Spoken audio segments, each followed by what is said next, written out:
So you're thinking about getting a dog. That's a complicated thing. It's an involved relationship between the companion that you're going to have in your life.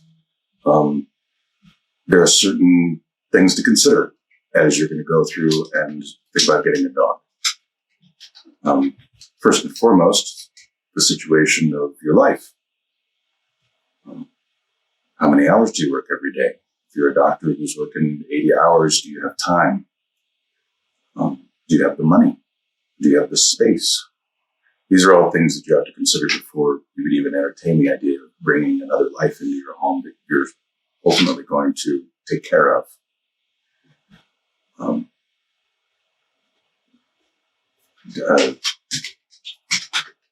Things like space, and you can always have a small dog. You can have a big dog, but having the space that you would have in your home is a consideration. There's plenty of people who live in small apartments and have large dogs. As long as you can accommodate it and it doesn't drive you crazy, then that certainly can work. The next thing you have to consider is the personality of the dog that you're going to have in your home.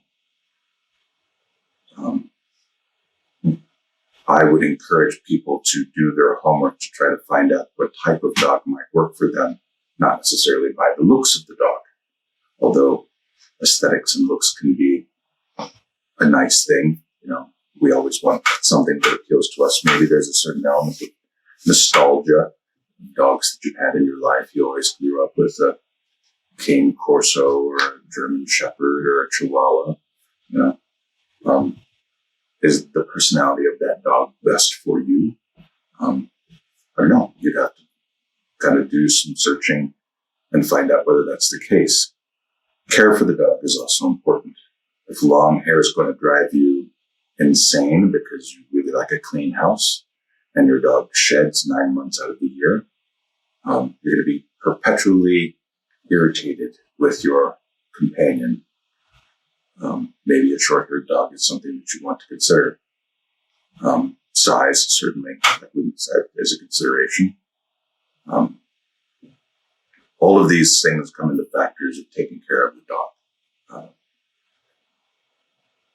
If there was things that I might possibly do different as far as me getting my dogs, I know that having a fence is probably high on my list. When I was early on living in my home, I had to take my dogs out on a leash and or put them on a chain, which is something that I would not want to do going forward. So having a place for them to go out and do their business is an important piece. So all of those things have to be considered before you would even want to start shopping.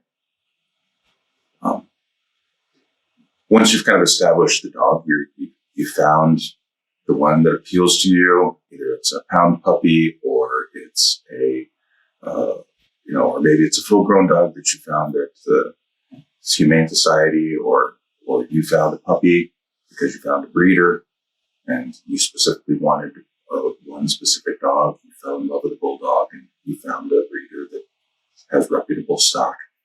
Sure, you go and you bring the dog home. And training should kind of start from day one. And raising a dog and training the dog in some ways are kind of the same thing. They're not always the same thing, but they certainly work hand in hand. Namely because the dogs thrive. A good relationship that you would have with your dog would be boundaries and consistency. That's the ultimate thing that is going to provide more of a healthy life, a healthy mental life for your dog, beyond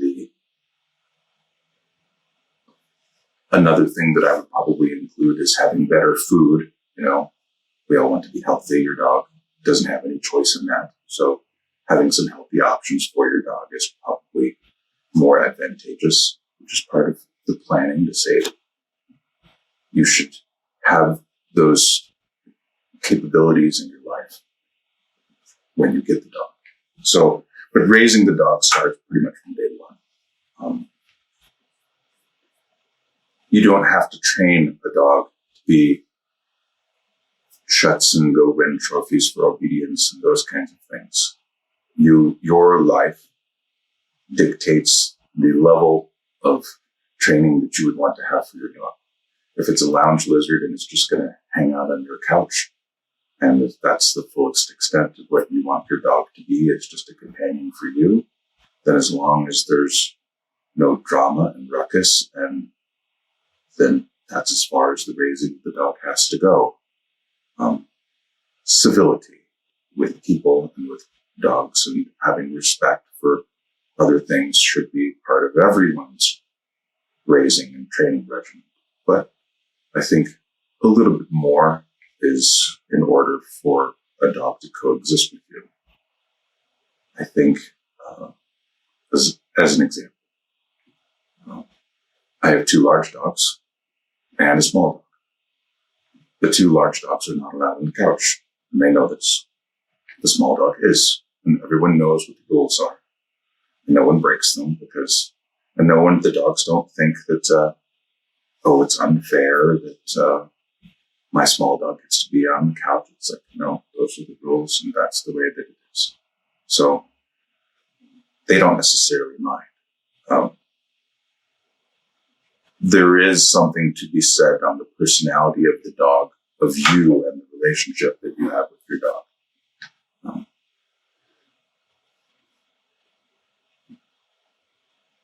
Every dog understands a certain amount of hierarchy. So that is the way that it has been since the days of the wolves. There's a person in charge and a dog in charge, and they're the person who dictates what the rules are. And the other ones abide by those rules because that's the way that it is.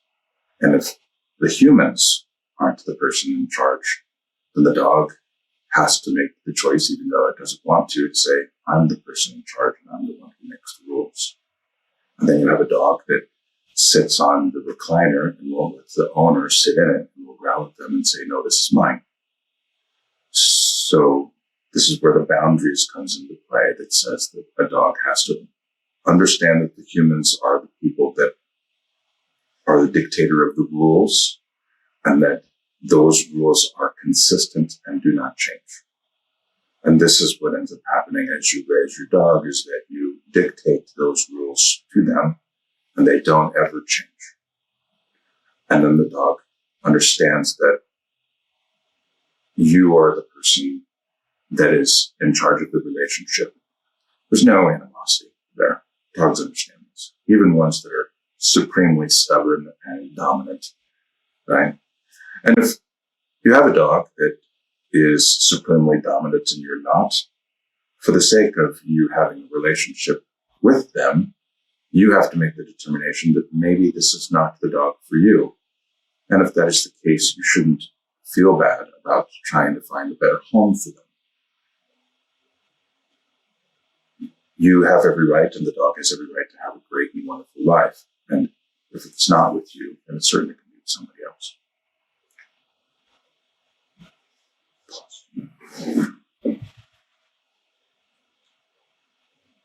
Did you pause it?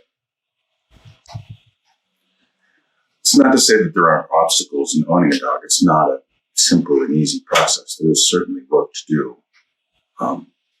Understanding the personality of your dog and the training methods that you would use are certainly an aspect of it that needs to be considered. There are two, we'll say this, there's 2 extremes in training, right? And this is one that seems to be more prevalent these days, is the always positive reward for a dog. So there's no harsh words. There's always some corrective action, maybe with a treat. There's no discipline involved.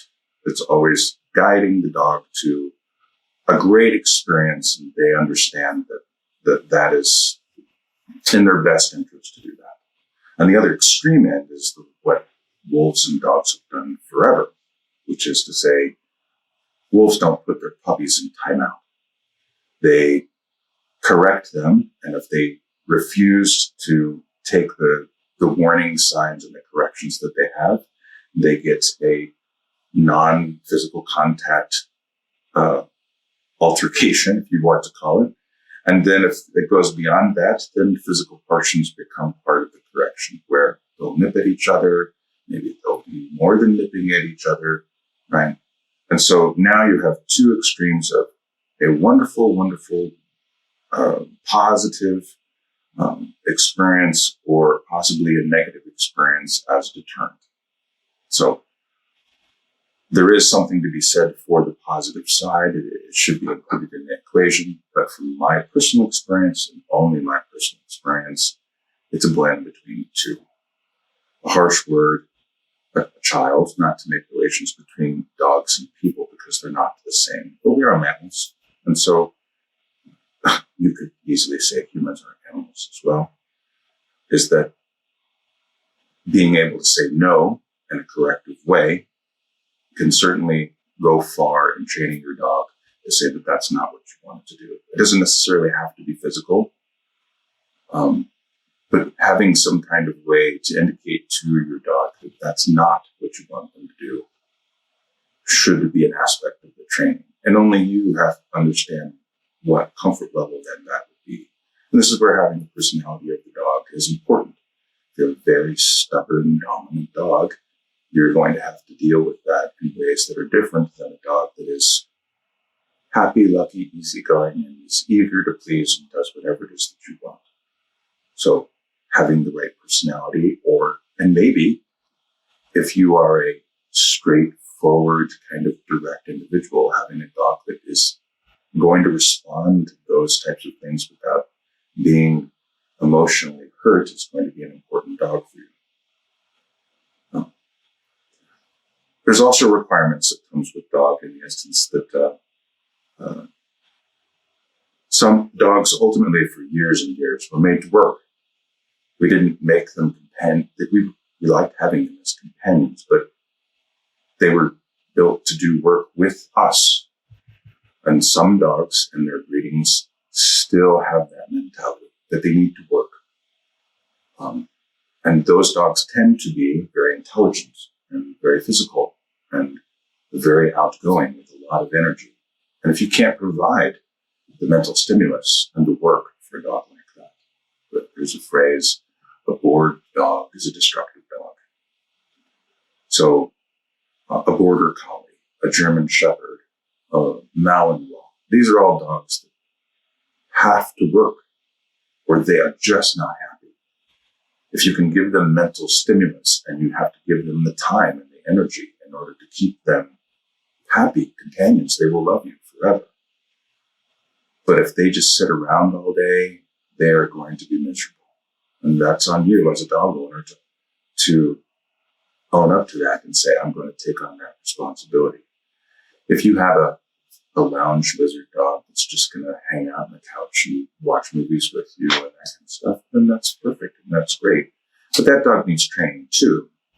It needs to understand what the rules of the house are. It may not have to work, not as much, but it still needs to have boundaries and consistencies so that you understand how your relationship that you're going to have with each other is going to work. Paws. The biggest obstacle that people have when they're raising or training a dog, for me, those things are two kind of synonymous, is being able to have a dog that not only are you comfortable with, but interactions with other people. Other people can be comfortable with your dog. The comfort level that a dog is going to have in your home is much different than when somebody shows up at the door. Or if you want to take it out into the public, or you want to have it interact with your friends. If you have a dog for the purposes of being a guard dog, maybe you might not want to change the mentality of it being absolutely personable to everyone. But it should respond to you and say that if you indicate that that person is okay, then it is okay, because it is the way that you say. So having a dog that is, certain dogs are never going to get away from energy. You're not going to tell a Jack Russell Terrier to calm down and just lay down, and it's just going to do that. but it can still be respectful and civil to other people and to other dogs. And so that is a huge aspect of training, is socialization, is to be able to have the dog interact with other people other than just you, unless you live in the country. And then whoever comes to your door, the dog's going to do what he needs to do. But most of us live in the city. Have I trained my dogs exactly the way that I want to perfect? No. I might get 80, 90% there. Namely because the personality of the dog and me are not perfectly compatible. Where's the chances of you even finding a human that is perfectly compatible, much less a dog? Almost no. So, and the traits of the dog may not necessarily be ones that is conducive to the training that you want to give it. An example, one of my dogs is a very instinctual dog. If he actually gets out of the fence and roams around, he's not going to just come up on the porch and lay down. He's going to take off and run because that's his nature. So I can't train that to him. I can't train to him just stay in the yard. That's something that I have to live with. And so if I was to go back and do it again, would I even try to train that into him? Probably not. Not knowing what I know now, because he's just not that type of dog. My other small dog, I can let her out in the front yard and she won't run at all. So, and that's part of the spice of life. It's part of dealing with other people. It's part of dealing with other dogs. And we have great relationships because we're all unique. And we can have that companionship and understand our differences. So for all the people out there that are trying to find a new companion, there's a lot to consider. But there's a lot of fun to be had, even with all the responsibility. So good luck to everyone. I don't think most people realize that there is a balance between praise and punishment in training dogs. I see this a lot, especially with younger dog owners, that they just do one or the other, and that makes their dog very unhappy. So all of the challenges that you're going to face with your dogs is going to depend on the individual dog and their breed.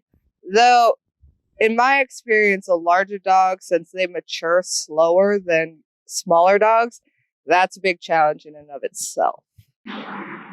If somebody is considering a dog, I think they should do their research. They should know what exactly they're willing to tolerate at the very least, because if they don't like loud, consistent barking, they probably shouldn't get a Pyrenees, for example. Everybody should understand that dogs take a lot of attention and time. If they're unwilling to put in the time to raise and train that dog, they should probably just stick with having a fish. If somebody is struggling to have a happy relationship with their dog, they should have a few things to consider. What's making the dog unhappy? What's making them unhappy? What are they willing to do and what can they do? If it's all training, maybe they should consider getting a trainer. If they just hate everything about it, maybe they shouldn't have that dog.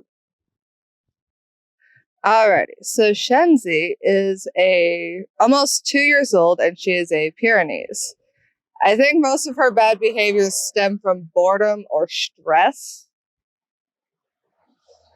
She doesn't really treat motivated and gets far too excited when she's praised very positively as opposed to calmly. And neither of these were an issue when I was training Khan. He took treats just fine. There was no such thing as too much praise. And Shenzi seems to think that one command is what corrects or promotes a behavior. So we can't say no to 5 different things because no just means no chewing on yourself or something like that. She doesn't think that it can be applied to something else, and that's really frustrating. As I also mentioned, she gets overly excited when she is praised. So we have to work on exactly what level of praise we can give her without her completely forgetting everything she just got praised for. For generalized training, a consistent training and practice schedule would probably work out really well for her. But in order to correct the behaviors that we want to correct, like chewing on herself, jumping excessively, being kind of terrible at greeting people and dogs, we have to work on those on an individual basis. And we have to probably lean more into praise rather than punishment because she retains things better that way. And correcting these behaviors will make her a more manageable dog. I get frustrated with her a lot, and that's not fair to her. And she also seems to act out more when we are not happy with her, which is not what you want. And since she is a larger breed dog who ages slower, she's going to also end up with age regression, which means that she's going to act like a puppy, even when we don't want her to. And so she tends to go back and forth between retaining the training that she has and having to have it reinforced. So in order to better reinforce her behaviors as we move forward with training, I think personally I need to be more calm and more patient with her. And the great thing about having a dog is that you have somebody there with you all the time. I personally feel less lonely with a dog around, and I also like taking them on walks to basically feel like you're hanging out and doing something. So they're really good companions, and I would suggest getting a dog if you can handle it.